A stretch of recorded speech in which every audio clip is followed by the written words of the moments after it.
Hey guys, it's Ashley Law, and today I'm going to tell you how I reached Diamond in Street Fighter 6. Oh my gosh! We did it!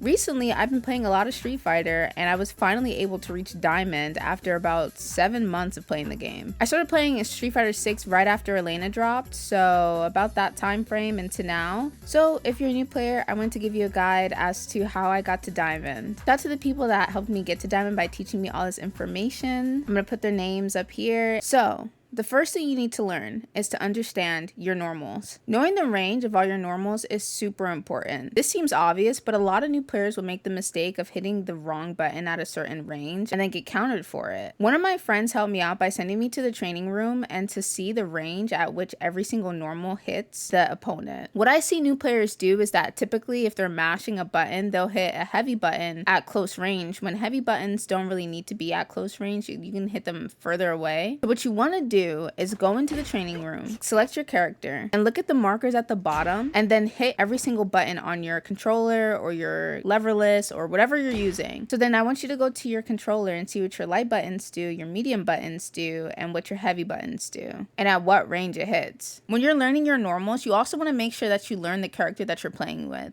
Certain characters work best at mid-range, certain characters work best at close range, and some of them at far range, like zoners. So the normals are going to be different and at different ranges for different people. When moving up in ranks, people would typically try to hit a normal at max range. So you have to be really careful, because using the wrong button could result in you getting punish countered, which could mean the round for you or a lot of HP loss. Number 2, what is an Oki? Alright guys, so when I was first getting into Street Fighter, I didn't know any of these terminologies, what a DP was, what an Oki was. But I'm going to explain to you what both those terms mean, because they're super important. Oki is short for Okizeme, which means wake up attack in Japanese. And I didn't know what this meant when announcers would be like, oh, you just hit him with the Oki. Like, what does that even mean? But Oki, short for Okizeme, are your options of pressure after a knockdown, forcing your opponent to either defend or counter. When you get the offensive lead, it's really important that you don't give up your turn after a knockdown. You should keep applying pressure even if the pressure is fake, because now you're making your opponent guess. Now you're playing the mental game of Street Fighter 6, which is really important. Will they wake up super, wake up EXDP, wake up jab, or just sit there and keep taking it? They don't know. For a lot of new players, they miss out on the mental stack that is Street Fighter 6. You have to keep your opponent guessing to see whether or not they're supposed to hit you or to keep defending. Enter not only the match, but your opponent's head too. Understanding wake up options. What is EXDP? So DP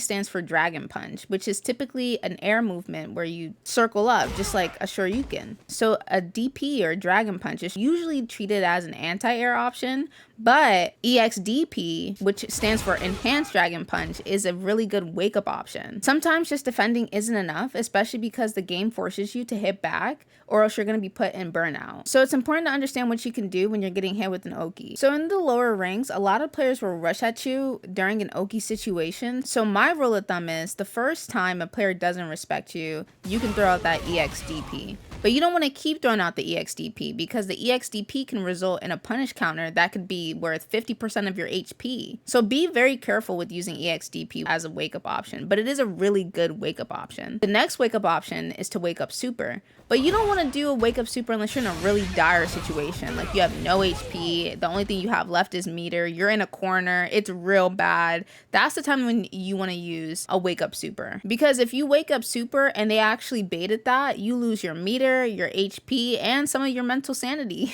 Another wake up option is to simply jab. I know a lot of players down in the lower ranks, well, down in the medium ranks, what they'll do is after a knockdown, they'll try to go for an overhead into a different combo.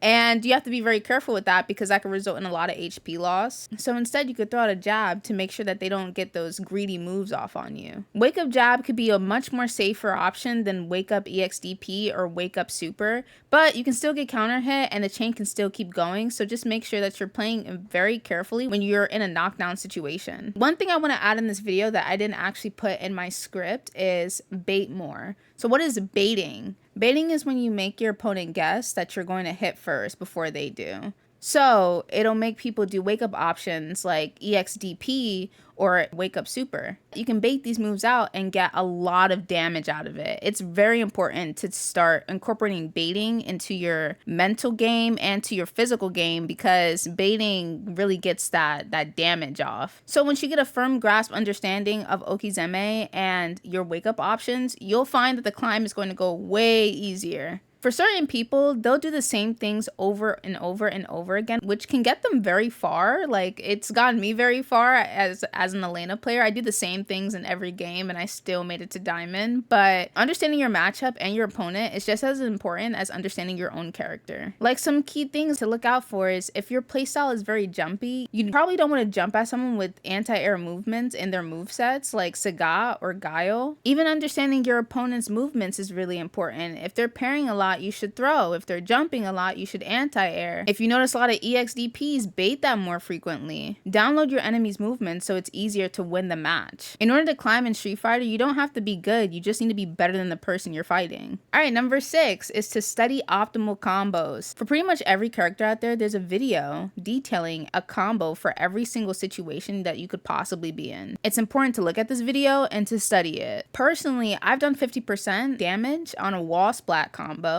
It feels really good to punish someone just for blocking.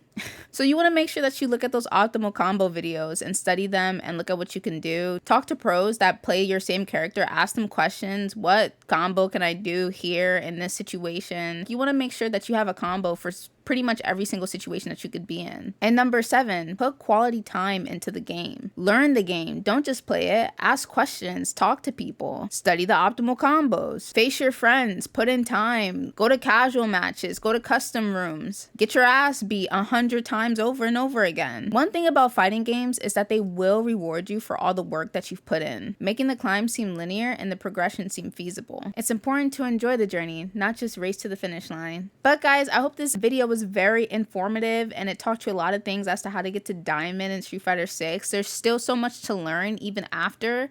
Of course, there's Master, High Master, Grandmaster, Ultimate Master, then it's Legend. So there's still so much more to learn in the game for me and for you watching the video, but this is a really good foundation as to what you need to do. These are really important fundamentals that I think get overlooked. There are fundamentals like blocking and parrying and, punish countering and throw loops that are also important, but you don't really have to worry about certain finesse until you get to a certain level. I feel like once you understand what Oki is, your wake up options, and you understand your normals, and you study your optimal combos, then you're going to get to the place that you need to be, which is Diamond. So guys, I hope you enjoyed this video. Remember to check me out on twitch.tv/AshleyLol, and I'll catch you guys in the next one. Bye!